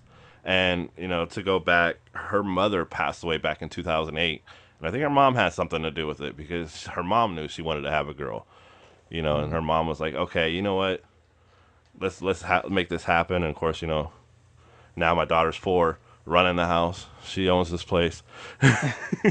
I just pay the rent, you know. Right, right. You just give her You a know. place to run in. That's Yeah. funny. Um Yeah, but I I will say too, man, that yes, yeah, you'll experience pain, man. I heard this thing after he passed. I started reading books about how to grieve and cope and what happens after a miscarriage, stillbirth, infant loss, and been a big advocate of that, speaking out and things like that, man. And definitely not minimizing the miscarriages because it is a loss as well. right. And what happens is one thing that I learned is when you lose someone, that pain that you feel is the price you pay for loving somebody, you know? Yeah. On my son's headstone, we have this saying that says, "We loved you with a love that was more than love," right? And I remember thinking, man, actually, one of our classmates, I'm not going to say his name, but, just out of respect for him, because I'm not sure if he wants Yeah, his no, no, name I out get there, it. I but, totally get it. Yeah, I get you. but, his daughter is actually buried next to our son, like in the same area, right? And I remember, dude, like him showing up, like I was wondering when I was gonna run into you, and he gave me the biggest hug, bro. And that time when I ran into him was what I needed, because it's like he gets it, man. He understands what it's Right. like to lose a child, and so he just embraced me, bro. He didn't let me go until I was ready to be let go of, and it's like one of those things where you just become part of a club that you never wanted to be a part of. You know what I mean? Right. And I told him, I was like, hey man, I don't know, like if I do have more kids, like I don't know if it's okay, like I don't know what I'm gonna feel. Like, can I love my next child if I do have one as much, or am I gonna feel guilty? Like all these questions, bro. Like, am I gonna feel guilty for loving my other child, and then am I gonna forget about him? Like, how can I love someone? But I'm gonna tell you this, man. Once we had Christian, like that amount of pain that you felt, um, it just the opposite is the amount of love that you show as well. You know what I'm saying? Yeah. And it never goes away, man. And that's the thing too. Is like sometimes people are like, "Oh, when are you gonna get over it, man? It's gonna go away." It never goes away. I mean, look, just now I literally relive that situation again.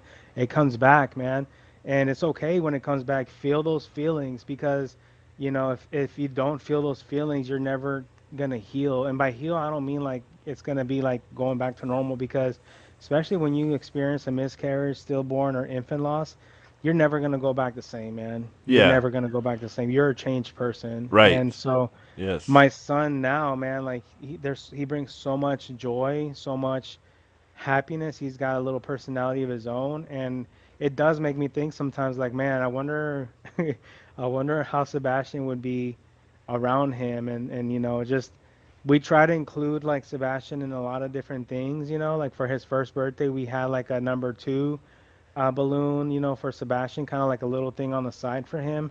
So, just to kind of be in his memory and Yeah. there's a lot of things that we do to include Sebastian with Christian, and so on his birthday we go to Rayleigh's, Lucky's, or anywhere that they make cakes, and we actually pay for someone's birthday that day, for someone's birthday cake for that day, and then we tell them why we're doing it, just to honor him and things like that. So there's things that we do, man, that like That is bring awesome. us healing. Yeah, it brings us healing. It makes us feel good. Makes us honor him. And the latest thing that we're doing is, we're hosting events at our church or even outside of church on like helping people like understand grief Yeah. and go through it just to honor my son, you know? Yeah, and it's amazing because grief is it's a process, but a lot of people, and especially men, they don't realize that there's a lot of tools out there for you. And recently, I think reading up on it because men's mental health means a lot to me because one of my best friends, and you probably know the guy, James Piniak. Oh yeah, He yeah, committed yeah. suicide. He was literally my best friend, and Hmm. I knew he was being bullied, and I told him, I was like, dude, let me, I'll walk home with you. We'll fucking beat their ass, is what I Hmm. said. I remember, and he goes, nah, man, I'll deal with it, so, I'm like, okay, cool, and you know, he couldn't deal with it, and I feel like men's mental health goes a lot of times unnoticed because men don't show emotions, and it's great to see that there's people like you out there that are actually going out to help people in need. And it's great, and I can't emphasize enough, there are plenty of tools out there that you can look. Even just watching YouTube videos sometimes can help. Just Hmm. like, hey, look, type it in, whatever you're going through, type it in Google. I guarantee you'll find something or someone that can help you with that. I was looking at a statistic though. A few years ago, I looked this up. The suicide rate was 72% of the 72.1%. This is like 5 years ago. They did this study. 72.1% of the suicide rate were male. Mm. Of the suicide rate was male people that committed suicide. Last year it was 68.4. Like crazy. Almost 70% of the suicides out there are men, and it's because a lot of it is because we force ourselves to like to be this human that we think we need to be, and you don't need to be. There's tools out there, there's people out there that can help, and people like you. And again, I said this earlier, you've always been kind of like that guardian angel because you've always been that guy that wants to help people, and there's a lot of people that need that, and they don't realize that it's actually there. They just refuse to do that, and they just want to take it on themselves. So to hear that you were able to find some type of way to take this situation and actually help others is amazing. I love it. I love what I'm hearing. And I always tell people, like, my DMs are always open. My gaming page, there's literally always somebody awake because I work overnight, so I Hmm. sleep all day. But Hmm. I have moderators that can read your messages, and they're always willing to listen and talk. And I've seen it a few times where people are like, hey, I'm having a really bad day, you know, usually Star King helps me, and it's like, hey, he's asleep, but what's going on? Tell me. It's Right. it's good that I have that backing as well, and it's like I really think that and I've said this and I'll say it again. Everything happens for a reason, and I think the reason why you're in my life is because of I know that there's been times where I was out of control, and having somebody mature in my life is something I needed, and to have you in my life is a blessing, and I will say that every single day. You are literally a blessing in my life. You'd rather I you think you appreciate that, are, man. but you really are, and you're somebody I really look up to because I don't want to say like I idolize you per se, but I idolize who you are and what you represent. Because that's kind of like how my stepdad is. Mm. You're a father.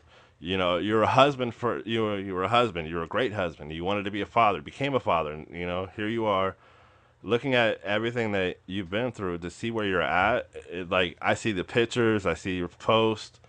I'm like, wow. I'm so glad to see where you're at now, and it means a lot that you're doing this, the grievance, to help others because you never know, you could save somebody's life. You're not even realizing you are, Right. No, and I'm I appreciate that, man. Really do, man. yeah, and I'm really glad you're in my life. There's one other thing that I want to talk about. Recently, we lost somebody, Eric. Um, Mm. I just want to say I don't want to go too much into details or anything. I remember when I saw something about him passing away. First thing I thought of was you, because I know Mhm. you guys' history. I remember Eric pretty well. He was actually at the funeral, if I'm not Yeah, mistaken, he right? was. Yeah, he was. Yeah, he was He right next to you was. when I got there, Hmm. actually. Yep. And actually, I remember saying what's up to him and gave him a hug, and as I was leaving. And Mm-hmm. yeah, now I remember. I just want to take the time out to say, I am sorry for the loss of him. I know that he was somebody important to you. And that's I did message you. As soon as I Yeah. saw the post, first thing I did was actually message you. It was like, hey man, I saw something about Eric. Checked in on you to make sure you're okay. He was a wonderful human being. I don't know anything what happened. I don't, that's not for here or now. I Mm-hmm. just wanted to take the time out to put this in here before we get to the end of the podcast, and I forgot. Again, I am sorry for your loss because I know he meant a great deal to you. I appreciate that. Yeah, he is my first, my best friend and my first friend from elementary school in, at Payton. We go way back, and we had some great memories, man. And my prayer for my son is that he'll have a friend like a friendship like me and him had growing up, because it's a true blessing to have someone like him at such a young age and just keep in contact with that. It just impacted both of our lives. He would keep in touch with me and my last, my son every single month. How's the baby doing? How's the baby doing? Doing good, man. Like every single month, man. So I'm gonna miss him a lot. Yeah, no, I can't imagine. Like I said, when I saw, um, I don't even know who it was that posted it. I really don't remember. I just remember I saw a post of that he had passed away, and like again, the first thing I thought of was you because I know you two were extremely close. Hmm. A brother for sure. And maybe not blood, but he definitely was somebody I knew you were really close to, and it kind of like made me think like again, um, how short life really is for us. Yeah, I don't know.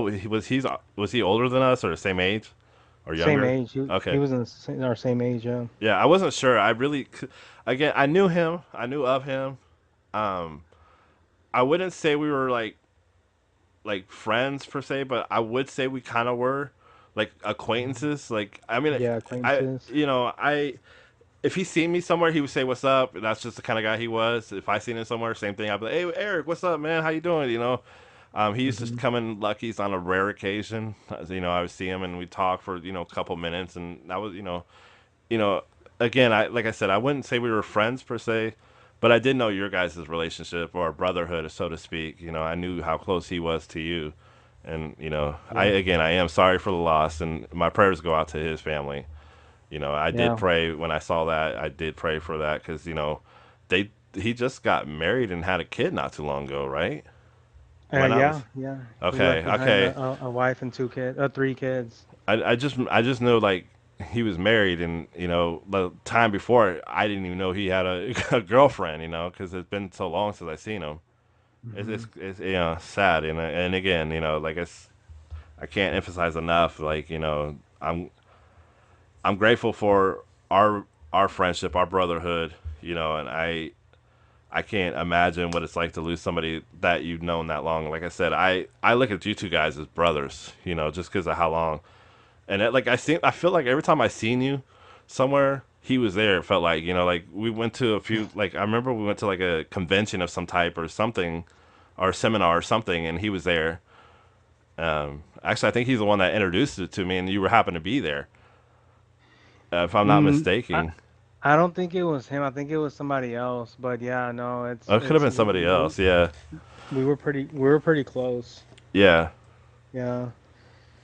Yeah, Okay. because we never really worked together or anything. It was just more so he was just a friend that I had outside of work and everything. He was just someone we went through life together, like hardships, been there for him and he's been there for me just my whole life, man. And yeah, it's just crazy, man. And Life he is was a just really crazy. really good guy, an amazing guy. Yeah, yeah, He yeah. was like one of those people that you meet him, you'd like, wow, this guy's cool. He's really kind of like you in a sense. Very very relaxed, very very very respectful too. He was always like, hey, how you doing today? Like when I introduced him, oh, this is my girlfriend. Hey, how are you doing today, ma'am? Very respectful, very, and Yeah, you he don't see was. that anymore. It's like you're the same way. You guys both were kind of the same way in that He was regard. He was loved by so many people, man. Oh, I believe it. I Yeah, 100% believe that. It's a big loss in the world because of his personality. And again, I don't know him that well, but I know of him enough to know that he was an amazing person. I mean, absolutely. he still is. He's still here. He's still around. I Right, know he is. I know right. he's watching over his family and yours too. I know. Like again, I know you guys were really close. Yeah, man. Gonna miss that guy, man. So there's two things that I'm going to ask at the end of each podcast.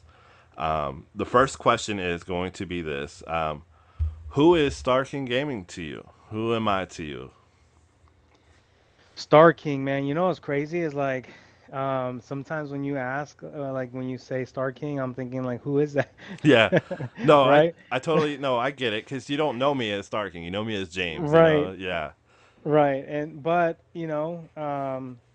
Star King for a reason, man. I think that name that you chose speaks volumes, and obviously some people that might not know what kind of not necessarily why, but like the context behind it, Star King. And this is what I assume, and this is what I get from it, right? Because I don't think you really ever explained it, but based on like how you are, I'm like, oh, okay. Well, he was generous, so he actually gave a lot of stars, or maybe he was a big like contributor to people's streams, it's and exactly it. so you know what I mean? It's exactly it. So this is actually how it started. I'm going to tell you a story, and not to cut you off, but it actually kind of helps. It started off with a guy named David. He streams Hmm. under the name Black Ice X Gaming, and Hmm. I was in this stream called Bacon Gaming. Bacon Gaming at the time was a partner streamer on Facebook. I think he's still partnered, but he don't stream that much on Facebook. He's on the Hmm. Kick side or one of those. Uh-huh. And I was sending stars, like not just like 100 stars. I'm talking like 1,000 stars, which is equivalent to $10. Right. And I was sending all these stars, and he goes, "You're not a star sender, you're a star king." And it clicked. I was like, "Oh wow, I love that. I'm Star King," and like I took it. So yeah, it's exactly how it happened. It started with a guy named Bacon Gaming. I was just sending him massive stars. I was a supporter of his for many years. I still send him I still am a supporter of his. I still send him, messages here and there. I talk to him not as often as I'd like, but that's more so because of how busy life gets. But that's Right. neither here or there. That's for a different podcast. Number two, number two. Yes. Yeah, Okay. no, and so I think that that's speaks about your generosity, man, and how you care about other people, how you want to see other people succeed, man. And I have the privilege to to have known you even before this because I saw how much you care about. I mean, even high school, right? Like you were always in the courtyard, Yeah. and you're always connecting with different groups of people, man. And um, obviously, like people like who you are, man. They connect with you. And a lot of times, because I know you and I were both probably bullied in high school or even middle school, but at the end of the day, man, those people are just a reflection of their own insecurity. And so the fact that you've always connected with people and you really genuinely care about other people speaks a lot of you, man. And that's what you are to me, man, is someone that really cares about other people. Even to the day, reaching out to me when things happened, multiple times, with my son and then our friend too. And it's just that's what you mean to me, man. And I said it to you. I love you like a brother. I genuinely mean that. I look at you as just one of my brothers. And and I'm gonna say what you mean to me is you're somebody I want to aspire to be like because of who you are. I definitely try to be like you in a sense, like somebody like you. Just to touch on everything with you, I think you're a wonderful, wonderful human being. I've said that. You're probably one of the greatest blessings in my life, and I truly mean that. You really are. And I'm forever grateful to have people like you in my life to back me. I know if I need Mm. something, like, a talk wise, like I can go to you. I go, hey, I got this going on, man. Do you have any advice? And I guarantee you would have an answer for me. It might not be the answer I want to hear, but it's the answer that I need to hear. You know what I mean? You're not gonna BS me. You're not gonna tell me, oh, this is what I would do if I was you. This is, no, you're gonna tell me, hey, put it in God's hands or whatever it may be. You know, Hmm. you're going to give me the best advice possible, like a real friend should. And I Like a friendship, because yeah, sometimes we put the label of friends on people who are not our friends, you Right. know? Yeah, and you're definitely somebody that, and again, I look at you more than just a friend because of the history, in my opinion. I think that's why I do that, because I've known you so long, and you've never steered me wrong. Never once have you been like, hey man, why don't we just go out and get drunk, like, Yeah, you know what I mean? You never been definitely that guy. not. You've always been that guy, like, hey, I would tell you what I think, take what you will from it, and it's like you're somebody I know I can depend on, and that's few and far between, and I it's, appreciate that, man. it's a great blessing. I actually forgot a question I wanted to ask, so I want to Hmm. backtrack. What do you look for in streamers? Like when you're watching, like TikTok, Facebook, whatever it may be. So that way maybe somebody can get some good tips on what to do to better their streams. Um, I think realness is the big thing, man. You know what I'm saying? Like realness, like Right. someone who's real with not just like the viewers, but also within themselves. Okay. And the reason why I say that is because we live in a society that's very driven by social media, Yep. and we believe people's social media, man, and we believe how people put their highlights on life, but they don't ever put their lowlights. You know, they're the worst part about life or the regular stuff that's not relatable at all. And I know this podcast is about relating, but some people that when they stream, I look for relativity. Are they Right. being real, or are they just kind of putting on a show? And Yeah. mind you, if that's the niche, if your niche is putting on the show, hey man, well that's your niche, bro. And that's cool. But if it's like being real and being authentic, being just someone that likes to connect with people, that's really what I look for. Yeah. I say this a lot. Like when people ask me, like, what are some tips? Don't be a gimmick. Be yourself. Always be yourself, because you want people to relate to you. You Right, want, at the end of the day, you want them to be like, wow, this guy's like me, or this guy reminds me of so and so, or you know what I mean? Like, and there's so many gimmick people out there, and like, it's just, I hate seeing the gimmicks. It's like, be yourself, just be you, have fun, right, don't worry about the rest. The rest will come in time, you know. right. Exactly, And I don't even exactly. consider myself a good content creator. It's just a lot of people like watching me stream. It's like you know, I don't stream anymore. And it's just, there's just so much going on right now in my life, like work, and we got inventory coming up. There's just so much going on that I'm more worried about my personal life. I'd rather make sure I spend more time with my family because I work Hmm. overnights now. So that's the only reason why I haven't been streaming. Otherwise, I probably will be live a lot. Here pretty soon after the holidays. I think I'm gonna start going live really good and Yeah, getting really back into it. But yeah, yeah, I really like that answer. It's yeah, for sure. okay. So now the last thing I'm going to ask, and I said it before. I've started doing this exercise where gratitude is a huge part of my life. As we sit here after this podcast and everything, after everything we've been through, you know, I would like to know, what are three things that you are grateful for? Man, so the very first thing I'm grateful for is my family, bro. My family. I'm very grateful for my family for obvious reasons. Yeah, The second thing I'm grateful for is my community, my tribe. Um, especially like church, family, and friends. yeah, Um, but the third thing I'm grateful for, which actually is above everything, which is the reason why like everything that I'm grateful for now exists, is I'm grateful for my God, bro. Like I keep saying that, and I say that a lot. I give a lot of credit to God because I feel like in the last 10 years I've gotten to know him more. I know who he is. I know he's been there for us. He's never left us or forsaken us, bro. He's been there through the hardest times and he's been there through the good times. But if it wasn't for him, I don't know how I would live, another day. I give thanks to him for my family. I give thanks to him for my friends, my church family, my tribe, pretty much. yeah. But those are three things I'm always grateful for. I wake up every morning, man, and I look at my son just peacefully sleeping, taking up the whole bed.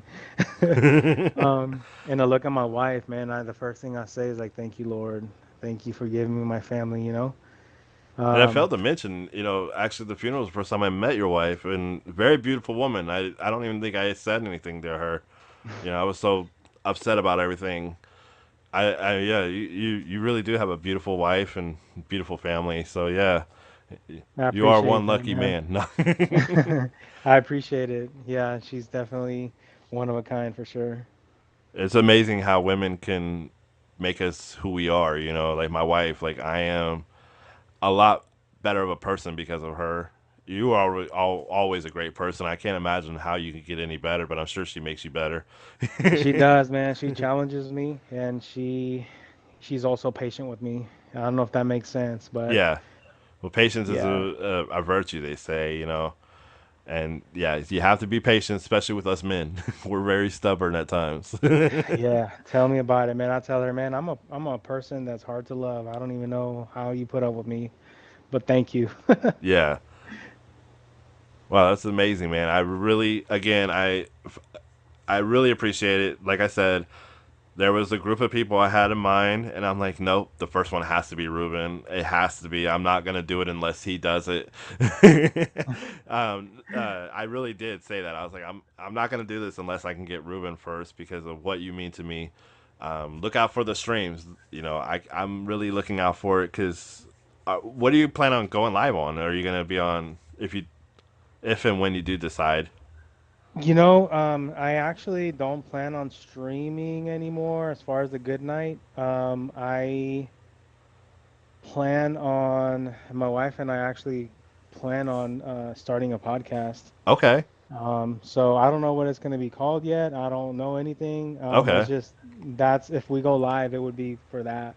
Okay, no, We that's we great. plan on Like, doing yeah, that. obviously, um, maybe when you get the podcast going, we could do a part two, and you know, I would love to do. I would love any time and all time with you for sure. You're some like again. I'd love talking to you, getting to talk to you. So definitely, we need to do part two for sure.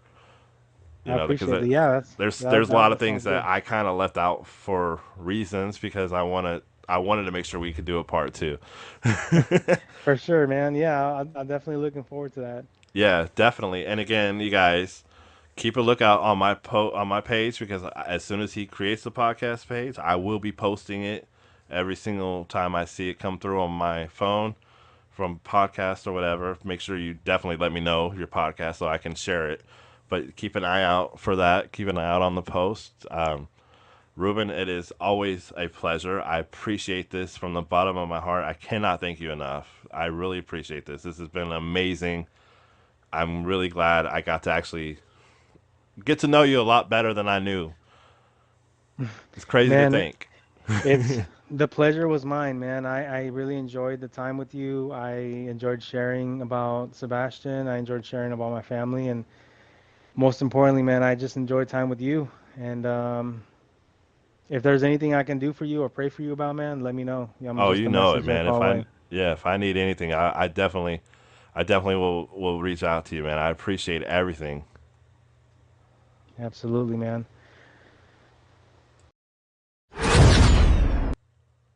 Such an amazing podcast. That truly was amazing, and I cannot thank him enough. I probably thanked him about 20 times for doing the podcast, and I'll probably thank him another 100 times because it's such an amazing experience for me. I got to learn a lot about somebody I knew about, but I didn't know everything about. It was nice. It was humbling. And again, there's definitely gonna be a part two. I'm going to interview him again. So keep an ear out for that. I will be posting a lot. There's a lot of people that I have lined up. Just got to keep an eye out. There's people that mean a lot to me, and this is now all of a sudden becoming my podcast featuring my friends, featuring them.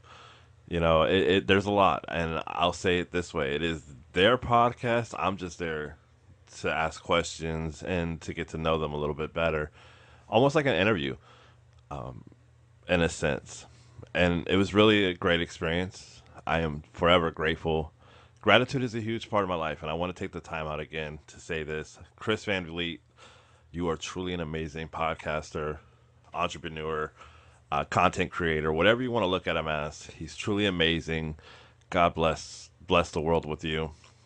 I cannot thank you enough. I started doing the same exercises that you do, and I really can say that it really has helped me mentally.